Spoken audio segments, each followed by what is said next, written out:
बहुत क्लैरिटी के साथ मुश्ताक मलिक ये कह रहा है कि इसके जो भी कॉन्सिक्वेंसेस पैदा होंगे 16 को पुलिस उसकी जिम्मेदार रहेगी। हम 1 इंच भी 16 तारीख को कदम वापस लेने के लिए तैयार नहीं है। 16 इंशाअल्लाह उल अजीज खवातीन के धरने की डेट 16 तारीख फाइनल है और इसमें कोई तब्दीली नहीं होगी। आप परमिशन दें या न दें, 16 को हैदराबाद में प्रोटेस्ट खवातीन का होगा। अब कैसा पीसफुल कराना है वो आपकी जिम्मेदारी, शहर को डिस्टर्ब करा के कराना है वो आपकी जिम्मेदारी। आप तय कर लीजिए आपको क्या करना है, इस पर कोई कॉम्प्रोमाइज हम करने वाले नहीं हैं। धरना चौक पर खवातीन का NPR, NRC और CAA के खिलाफ एहतजाजी 1 यूम का प्रोग्राम मुनक्कद होने वाला था। जैसा कि आप जानते हैं कि इस सिलसिले में हम हाई कोर्ट में अप्रोच हुए थे और रिट पिटिशन 2236 ऑफ 220 जो 3 दिन समझिए इस पर बहस हुई है, 4 तारीख को, 5 तारीख और 6 तारीख को।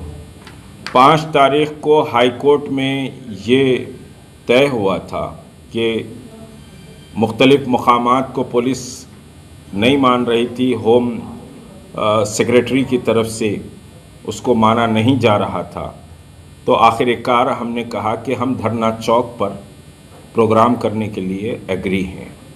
इस पर पुलिस भी एग्री हो गई और जज साहब भी, मुअज़्ज़िज़ जज साहब भी इस पर मुतमईन हो गए और तय ये हुआ कि 6 तारीख को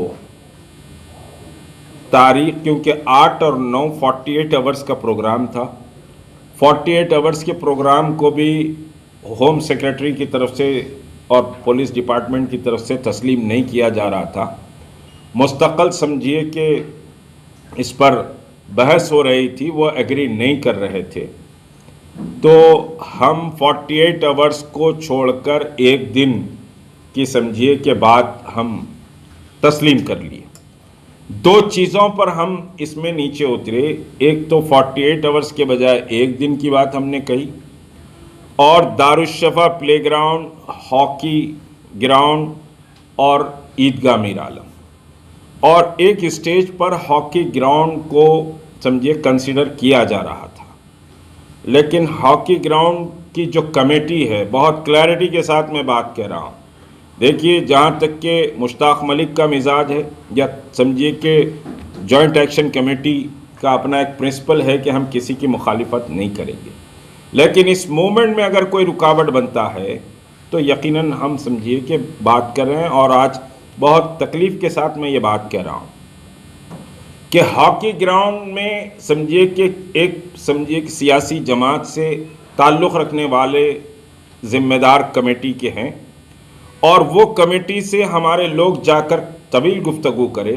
उन्होंने कहा कि साहब मिस्टर एक्स के बग़ैर हम ये ग्राउंड नहीं खोलेंगे, इसकी इजाज़त नहीं। हम वहाँ से अपने कदम पीछे हटाकर समझिए कि धरना चौक को एग्री कर लिए, धरना चौक का प्रपोज़ल दिए। क्योंकि हॉकी ग्राउंड भी पैक था और पुलिस को उसमें दुश्वारी नहीं थी। बहरहाल ये हमारी अपनी मजबूरी थी। धरना चौक को हमने समझिए कि बहरहाल प्रपोज़ल दिया और धरना चौक का बात तय हो गई। सिर्फ ये तय होना था कि 8 को हम करेंगे या 9 को करेंगे, ये बात 6 फरवरी को तय होनी थी। अब आपको हैरत होगी कि 6 फरवरी की सुबह, यानी यूँ समझिए कि 5 फरवरी की रात 12:30 बजे मेरे पास कमिश्नर ऑफ पुलिस का एक लेटर मेरे को सर्व किया जाता है कि आपका जो एप्लीकेशन ये 3 मुकामात का है, दारुश्शफ़ा प्ले ग्राउंड, हॉकी ग्राउंड और ईदगाह मीर आलम, ये एप्लीकेशन पुलिस रिजेक्ट करती है। जबकि सुबह कोर्ट में हियरिंग होने वाली है, डेट तय होने वाली है उसी एप्लीकेशन के ग्राउंड पर कि भाई ये मुकाम के बजाय ये मुकाम पे आप प्रोग्राम कर ले। लेकिन रात को 12:30 बजे मेरे को समझिए कि घर पर मेरे पुलिस आकर कमिश्नर का लेटर हैंड ओवर करती है कि साहब आपका परमिशन रिजेक्ट हो गया। अब मुझे एक खदशा हुआ कि भाई सुबह हियरिंग है और ये लोग रिजेक्शन ऑर्डर दे रहे हैं। इमीडिएट समझिए कि सुबह 6 की सुबह कोर्ट की हियरिंग से पहले कमिश्नर ऑफ पुलिस को नई दरखास्त भिजा दी गई और कमिश्नर ऑफ पुलिस के इंडोर्समेंट के साथ हम कोर्ट को पहुंचे और कोर्ट में जो होम सेक्रेटरी के पीपी थे उन्होंने अपने आर्गूमेंट शुरू किया कि साहब हम रात में इसको रिजेक्ट कर चुके हैं और अब कोई परमिशन की एप्लीकेशन हमारे पास बाकी नहीं है, ये लोग एग्री करे हैं, अब फ्रेश एप्लीकेशन देंगे तब कंसीडर करेंगे, केस समझिए कि ख़त्म कर दिया जाए। तो फौरी हमारे एडवोकेट एम.ए. मुजीब एडवोकेट ये डाले कि साहब हम ऑलरेडी आपको एप्लीकेशन ये दे चुके हैं। तो एकदम पुलिस अथॉरिटीज़ वहाँ कोर्ट में परेशान भी हो गई कि साहब उनकी चाल फेल हो गई। इमीडिएट जज साहब ने ऑर्डर दिया कि साहब इनका एप्लीकेशन 6 तारीख का है और 6 तारीख के वो एप्लीकेशन को पुलिस समझिए कि धरना चौक पर ये पूछ रहे हैं और since the petitioner has approached the authorities seeking the permission at the new location, the authorities has not submitted only representation with the new request. ये बात आप तस्लीम करते हैं 5 को, 6 को हम आपको दे देते हैं। आप 9 के धरने को कहते हैं कि साहब we are unable to organise, तो साहब unable to control and organise whatever में भी आप ये कहते हैं।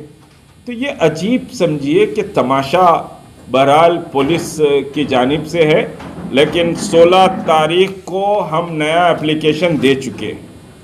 16 तारीख का एप्लीकेशन पुलिस को आज ही चले गया है और उसमें लिखा भी गया है कि आपसे जो डिस्कशन हुआ वो डिस्कशन की बुनियाद पर नए डेट का एप्लीकेशन सरकार हाजिर है और ये 16 तारीख को अगर एप्लीकेशन कंसीडर नहीं किया गया, बहुत क्लैरिटी के साथ मुश्ताक मलिक ये कह रहा है कि इसके जो भी कॉन्सिक्वेंसेस पैदा होंगे 16 को पुलिस उसकी जिम्मेदार रहेगी। हम 1 इंच भी 16 तारीख को कदम वापस लेने के लिए तैयार नहीं है। 16 इंशाअल्लाह उल अजीज खवातीन के धरने की डेट 16 तारीख फाइनल है और इसमें कोई तब्दीली नहीं होगी। आप परमिशन दें या न दें, 16 को हैदराबाद में प्रोटेस्ट खवातीन का होगा। अब कैसा पीसफुल कराना है वो आपकी जिम्मेदारी है, शहर को डिस्टर्ब करा के कराना है वो आपकी जिम्मेदारी। आप तय कर लीजिए आपको क्या करना है, इस पर कोई कॉम्प्रोमाइज हम करने वाले नहीं हैं। नंबर 1। नंबर 2 ये कि कल रात से पुलिस के इस एटीट्यूड के खिलाफ और शाहीन बाग को सपोर्ट के लिए ये 2 चीज़ों पर कल पूरे तेलंगाना में कल रात से 7:15 से 7:30 तक पूरे मार्केट के लाइट्स और समझिए कि घरों के लाइट्स इंशाअल्लाह बंद होंगे। इसका समझिए कि जॉइंट एक्शन कमेटी फैसला कर चुकी थी। कल से 10 दिन के लिए यह प्रोटेस्ट शुरू होगा पूरे तेलंगाना के लिए, एक पुलिस के रवैये के खिलाफ और दूसरा शाहीन बाग को सपोर्ट करने के लिए। खुद पुलिस कमिश्नर ये कहते हैं कि साहब आप सिट इन लिख रहे हैं, बैठ गए तो नहीं उठे तो। अब मैं कह रहा हूं कि साहब मैं जिम्मेदारी लूंगा, उठ जाएंगे। बैठना है तो हमको मालूम है कहां बैठ सकते हैं, हम कहां बैठ सकते हैं हमको मालूम है, लेकिन शहर को अमनो अमान के साथ लेकर जाना चाहिए।